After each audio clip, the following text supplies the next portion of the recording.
সারাদিন তো মৃত্যুর কথা স্মরণ করতে পারি না দুনিয়ার জন্য। দুনিয়ার এই রং তামাশা, দুনিয়ার এই লোভ লালসা বারবার এই মৃত্যু থেকে আমাকে হারায় ফেলে। অন্তত জানাজার ওই মজমায় দাঁড়ায় যখন লাশটা সামনে নিয়ে কথা বলি, ওই কয়টা মিনিট আমার ভিতরে এই কথাই থাকে যে হানজালা তুমি কিচ্ছু না, তাকায় দেখো শুয়ে আছে। এরকম একদিন তুমি বাহাদুরপুরের মাঠে শুয়ে থাকবা, সবাই তোমার জন্য দাঁড়ায় থাকবে।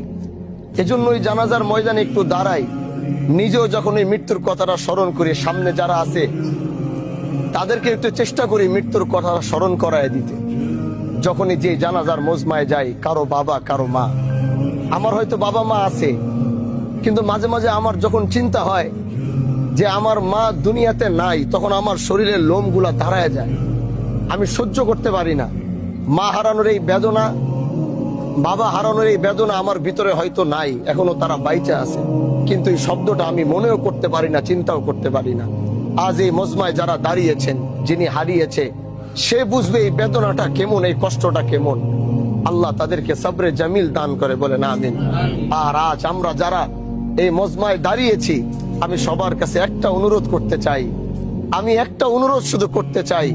পৃথিবীর সব কিছু থেকে পালানো গেলেও আল্লাহর কসম, उस जात की कसम जिस पे हाथ पे मेरी जान है, আমি ওই জাতের কসম করে বলতেছি যার কাছে আমি হানজালার জানটা আছে, আমার হায়াতটা যার হাতে, আমি ওই জাতের কসম করে বলছি, একমাত্র এই জিনিস থেকে, এই মৃত্যু থেকে পৃথিবীর কেউ বাঁচতে পারে নাই, পৃথিবীর কেউ বাঁচতে পারবে না।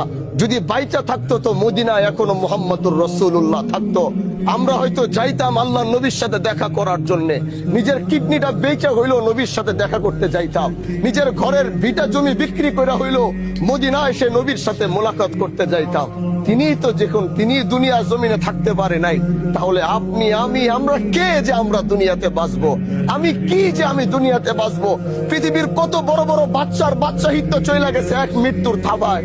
যদি এটাই বাস্তবতা হয়, তাহলে আসুন এই মৃত্যুকে সামনে রেখে জীবনের প্রতিটা পদক্ষেপ গ্রহণ করি। ইনশাআল্লাহ একটা পদক্ষেপ ভুল হবে না যদি সামনে আমার মৃত্যুর এই চিন্তা থাকে। আল্লাহ আমাদের সবাইকে মৃত্যুর প্রস্তুতি নিয়ে কবরে যাওয়ার তৌফিক দান করুক। আল্লাহ আমাদের সবাইকে ঈমানের সাথে, যেদিন আমাদের ডাক আসবে আহকামুল হাকিমিন, আমাদের যেন ঈমানের সাথে যাওয়ার তৌফিক দান করে। আর এই পরিবারকে আল্লাহ সবরে জামিল দান করে। নাসরুম মিনাল্লাহ ওয়া ফাতহুন করিব ওয়া বাশশিরিল মুমিনিন।